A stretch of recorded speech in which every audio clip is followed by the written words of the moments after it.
You know, the ultimate measure of a man is a guy who can find a balance in a world where everything is imbalanced. Until you find that, it's hard to prosper because you always find yourself in positions where you got to spare people who are not as smart as you. And then when you try to teach them, they talk to you like you the dummy. Which leads to isolation. It all goes back to isolation. Absolutely. Social media influencer is killed in a motorcycle crash. Millington police have identified the victim as 50-year-old Jimmy McMahon, who is known as an entertainer and comedian in Memphis. WRG's Raven Copeland spoke with neighbors and McMahon's manager as his family prepares for his funeral.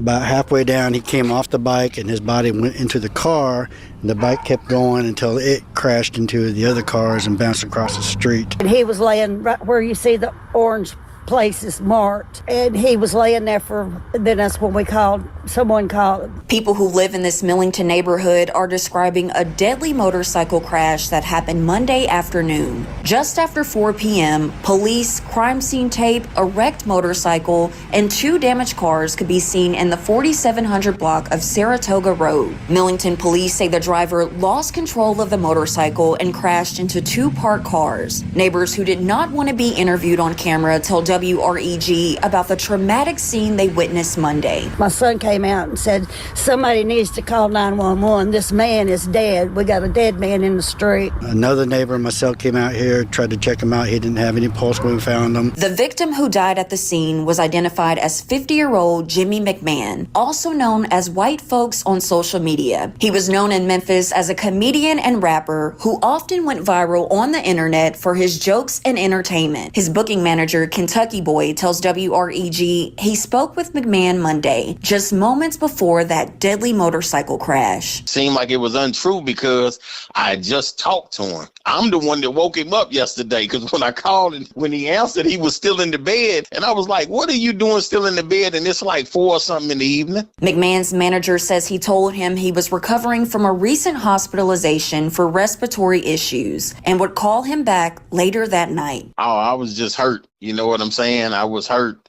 I really didn't know what else, what really to say. When my people called me and told me, I really couldn't even talk to him. To honor McMahon, his loved ones say they'll continue to repost the social media videos that captured his vibrant personality. I just want him to be remembered as an entertainer, man, funny, lovable, you know what I'm saying? A comedian. The cause of the crash remains under investigation, and McMahon's family has created a GoFundMe for his funeral expenses. Reporting for your news leader from Millington, Raven Copeland, WREG News Channel 3. Another tragic loss. Involved shooting. A man shot outside a Walmart in southwest Miami-Dade. Deputies say it began as a shoplifting case, and the escalation and the gunfire were all caught on camera. Local 10's Roy Ramos is live in southwest Miami-Dade with it all. Roy. Nicole, yeah, and in that video, you are about to see the moments that this deputy confronts this suspected thief. But it's surveillance video from outside of this Walmart that shows the two struggling with one another. And just as that suspect breaks free, shots are fired. Body-worn camera capturing the moments a Miami-Dade Sheriff's deputy opens fire on an armed suspect. That man, identified as 36-year-old Kennedy Lee Graham, who a Walmart employee said was suspected of shoplifting inside the store off US 1 and Southwest 211th Street in early November. Investigators said a deputy quickly responded to the loss prevention office and watched through surveillance cameras as Graham walked through the store. But just as that suspect was attempting to leave, the deputy tries to stop him.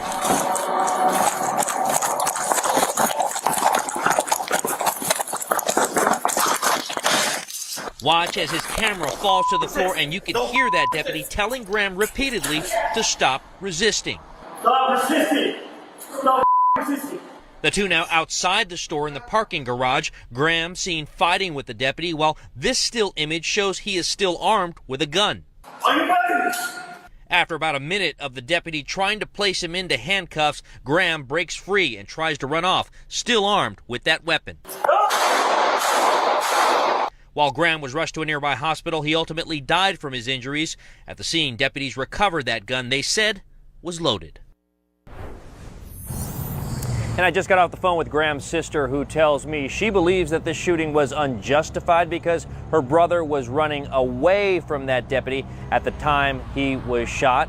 Was this shooting justified or not? Well, that now in the hands of state investigators. The Florida Department of Law Enforcement is now investigating, as they do with any deputy-involved shooting. For now in Southwest Miami-Dade, Roy Ramos, Local 10 News. Okay, Roy, thank you. January 18th, 2026. One of the brightest UFO orbs I've ever seen. It is so bright you can actually see its brilliance through the camera, and it left witnesses baffled. Let me know in the comments what you think this is.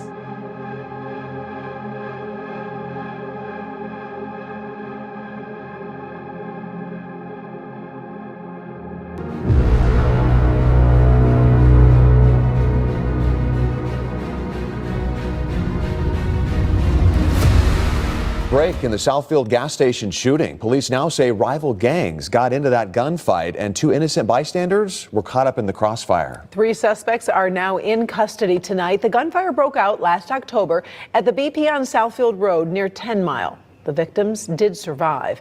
Today, we're learning how police were able to track down those suspects. 2 separate criminal groups encountered one another at the BP gas station, where members of both groups began firing gunshots at one another. It all happened so fast. This video showing what Southfield police are describing as a violent gang-related shooting in the middle of a BP gas station on Southfield Freeway. They're firing inside and then it transfers to outside. That chaos just before 6 on October 28th, leaving innocent bystanders around the business scrambling and running for cover. Investigators say the culprits driving off in a gray Dodge Ram pickup included suspects D'Angelo Brown Jr. of Sterling Heights and Amaju Dozier of Auburn Hills. They are part of a group called Exit 218. And preparing to race from the scene in the white BMW X5, detectives say is suspect Romello Johnson of Harper Woods in the orange hat. Is part of a group called 700. An unidentified fourth gunman was also in that white BMW, according to the chief. These investigations was extensive. In fact, some of these suspects figure, since they don't live in our city, that maybe they can commit a crime here and then disappear to other cities and other states. Police say during the shootout, 2 innocent bystanders were injured, one in the arm, the other in the upper abdomen. Southfield police, partnering with the FBI and other agencies, spent weeks tracking down the gunman. One of the FBI's top priorities is focusing on preventing, investigating, and crushing violent crime. Investigators say they used good old-fashioned detective work and advanced surveillance technology to identify the suspects and their vehicles. And on January 6th, Dozier was arrested. On Sunday, January 11th, Romello Johnson Jr. was taken into custody. And on Wednesday this week, detectives and gang task force members arrested Brown Jr.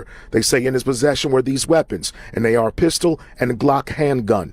Now each of these men is facing a variety of felony assault and weapons charges. You come into our city, commit these crimes. We have some really good detectives here. And that was Damon Fernandez reporting for us.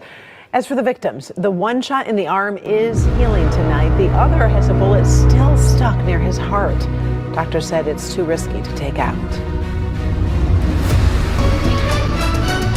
Now at noon, caught on camera, chaos inside of a local laundromat as a man swings a machete dangerously close to customers. Thanks for joining us for the KTLA 5 News at Noon. I'm Glenn Walker. And I'm Lauren Lister in for Lou Parker. The suspect is still on the loose after Saturday morning's bizarre attack in Pomona. That is where KTLA 5 Sarah Welch joins us now with the latest on this developing story. Sarah. Glenn and Lauren, good afternoon. Yeah, terrifying to say the least. And yes, it was all caught on camera. It happened here at the Super Wash and Dry here in Pomona. The owner of the laundromat says his biggest concern in the moment was his teenage son and other customers as that machete-wielding man came barging into the business. And this is him here coming in now. Watch as security cameras at the Super Wash and Dry captured those frightening moments. The screaming man running into the laundromat armed with a machete. This is off Fairplex Drive in Pomona. You can see customers see him and start moving out of his way. He rounds the corner of the machines. The man lunges toward the owner's son and makes disparaging comments about his red 49ers jersey. Then the man runs out of the laundromat. I tell my son to call 911. Then the owner closes the doors, holds them shut, but the man still outside screaming comes back, hits the door with the machete, shatters the glass into pieces, screaming again before running off. I thought he would just leave if the doors were closed, and so in the heat of the moment, you just react. You don't really think of it until afterwards, and so I'm definitely glad it didn't it didn't catch me. But again, more concerned with the customers that we have in the building and my son that's inside. So. And here's another look at that man with the machete. The owner says he'd never seen him before, that there are transients in the area, but says they mostly keep to themselves. He doesn't think his son or the laundromat were targeted. Says in the midst of this man's episode, he began yelling about his 17-year-old son's football jersey. So again, back here live, a lot of chaos and very frightening for the owner of this laundromat and for the people inside. Again, the owner is hoping for an update from Pomona PD that they'll track down this man so he's not still out on the streets, not with this machete, and that he should face the consequences for this threatening behavior. Lauren and Glenn will send it back to you. Kamran Beats. Kamran Beats. Kamran Beats. Kamran Beats. Zed in the club. Zed in the club. Zed in the club. Zed in the club.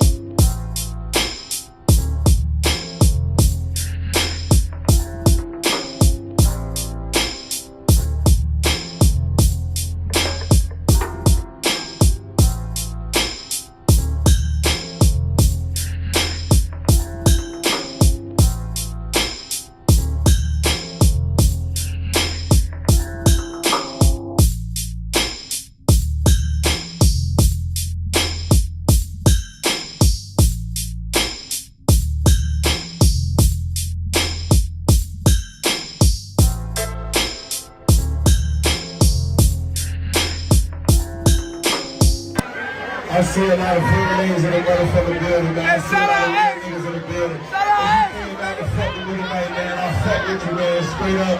I see niggas throwing signs in this building. Hey, this is my brother in the back, man, throwing signs. Look, I fuck with all real street niggas all around the globe, man. I don't give a fuck with GD, BD, Mo Stone, Cook, Blood, man. We real street niggas, we get money, man. If you came out here to fuck with me, like I said, I'll fuck with you, man. Let's get this shit going.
that would change when officers can search your car. And Houston County leaders say a Monday night stop shows why that matters. Houston County Sheriff Matt Moulton said a traffic stop for a broken taillight turned into a high-speed chase after deputies smelled marijuana. When backup arrived, the driver took off. A viewer sent us this video of that chase. Deputies were able to catch up with the suspect and into the chase with a pit maneuver. Deputies then found marijuana and crack cocaine. Right now, smelling drugs gives officers probable cause to search a car. Under a new proposed bill, that could change. Hunter King shares more. House Bill 496, introduced by State Representative Jasmine Clark, would prevent law enforcement from using the smell of marijuana as the sole reason to stop, search, or arrest somebody. Once you take off the blinders and fully begin to understand that it is a plant and humans should not be thrown in a cage for possessing a plant. Corey Lowe is an executive director of Peachtree NORML and a former DeKalb County police officer. She says the smell test is too subjective. I've even had a deputy say, you smell like pounds and pounds and pounds. And my rebuttal to that is, do I smell like 150 pounds or 200 pounds? Like, can you smell my weight? But Byron Police Chief Wesley Cannon says taking away that tool would be dangerous. My first thought is why? Why would you want to make the use of one of our senses? It's just like the sense of sight, being able to see illegal narcotics, be it marijuana, cocaine, whatever, in a car. What's the difference in seeing it than smelling it? Cannon describes a recent morning when he smelled marijuana outside of a grocery store. I detained him. It ended up led into a consent search of the vehicle. I found methamphetamines. Two of the guys had felony warrants out of Atlanta. The debate has become more complicated since Georgia legalized hemp in 2019. Hemp and marijuana smell identical, but only marijuana is illegal. Currently, Georgia courts still allow the smell of marijuana as probable cause for searches. The Trump administration recently downgraded marijuana from a Schedule 1 to Schedule 3 controlled substance. But here in Georgia, possession remains illegal, and law enforcement can still use smell as probable cause, at least for now. Reporting in, Byron Hunter King, 13 WMAZ News. All right now the bill is awaiting a committee hearing. Representative Clark introduced a similar bill last year, but it never received a committee hearing. Lowe says lawmakers need to listen to constituents on both sides.